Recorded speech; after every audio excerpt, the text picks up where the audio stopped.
புதுச்சேரியில் தேசிய ஜனநாயக கூட்டணி ஆட்சிக்கு எந்த பாதிப்பும் இல்லை என சபாநாயகர் செல்வம் தெரிவித்துள்ளார். முன்னதாக முதலமைச்சர் ரங்கசாமி தனியார் விடுதியில் தனது கட்சி எம்எல்ஏக்களுடன் ஆலோசனையில் ஈடுபட்டார். தொடர்ந்து அமைச்சர் லட்சுமி நாராயணன் தலைமையில் என்ஆர் காங்கிரஸ் எம்எல்ஏக்கள் சபாநாயகர் செல்வத்தை சந்தித்து புதுச்சேரிக்கு மாநில அந்தஸ்து வழங்குவது தொடர்பாக மத்திய அரசை வலியுறுத்தும் வகையில் சிறப்பு சட்டமன்ற கூட்டத்தை கூட்ட வேண்டும் என கடிதம் அளித்தனர்.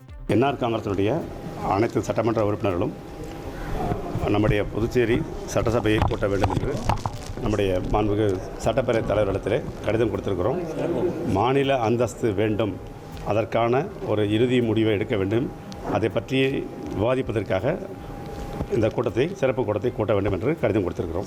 மாநில அந்தஸ்து பற்றி ஒவ்வொருவருக்கும் எந்த விதமான நடவடிக்கை எடுக்கலாம் என்று ஒவ்வொருவருக்கும் ஒரு கருத்து இருக்கிறது. அது எல்லோருடைய ஒட்டுமொத்தமான கருத்தை எடுத்து அதன் மீது நடவடிக்கை எடுப்பதற்காக கூட்டம் ஒருமித்த கருத்தை நடவடிக்கைகளை எடுப்பதற்கு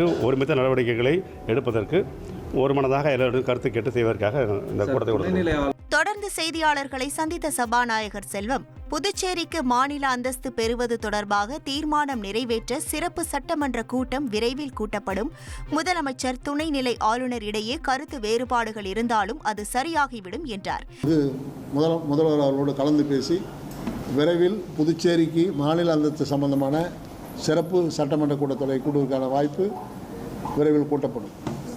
கருத்து வேறுபாடு இருக்கும், ஆனால் அதெல்லாம் கலந்து பேசி சரி பண்ணிவிடுவாங்க. கண்டிப்பாக 5 ஆண்டு காலம் இந்த சட்டப்பேரவை தேசிய ஜனநாயக கூட்டணி நீடிக்கும். அடுத்த 5 ஆண்டுகளும் தேசிய ஜனநாயக கூட்டணி அரசு மாண்புமிகு முதல்வர் ரங்கசாமி அவர்கள் தலைமையிலே மீண்டும் வெற்றி பெறும். அதெல்லாம் எந்த பாதிப்பும் வராது. மாண்புமிகு முதல்வர் தலைமையில் இந்த ஆட்சி நீடிக்கும். இதனிடையே துணைநிலை ஆளுநருக்கும் முதலமைச்சருக்கும் இடையே ஏற்பட்டுள்ள கருத்து வேறுபாட்டால் மக்கள் நலத்திட்டங்கள் பாதிக்கப்படுவதாக கூறி சுயேட்சை எம்எல்ஏ நேரு சட்டமன்ற நுழைவு வாயிலில் அமர்ந்து தர்ணாவில் ஈடுபட்டார்.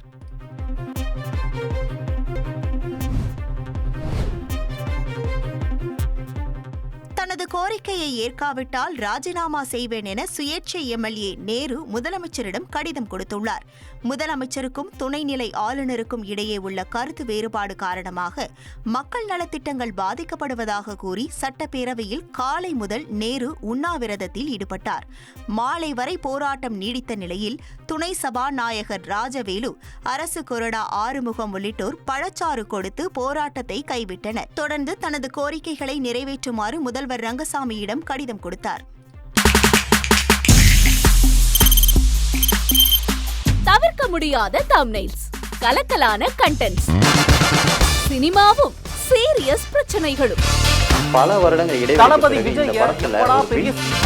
கலகலப்பும் கைகலப்பும், ஏற்ற தெரிக்குதுனாலே டன்னு தான். பிரேக்கே இல்லாமல் பிரேக்கிங் நியூஸ் சொல்லும் தந்தி டிவி ஆப். இன்ஸ்டா தலைமுறை வரை இறங்கி அடிக்கும் தந்தி டிவியின் டிஜிட்டல் எக்ஸ்க்ளூசிவ். அது தண்ணிக்குள்ள போகும்போது ஹேங் ஆயிடுச்சு.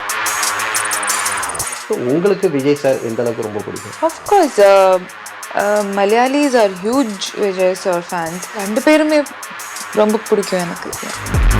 தந்தி டிவி ஆப்பை இலவசமா டவுன்லோட் செய்யுங்க. ஃபாலோ பண்ணுங்க, சப்ஸ்கிரைப் பண்ணுங்க, என்ஜாய் பண்ணுங்க.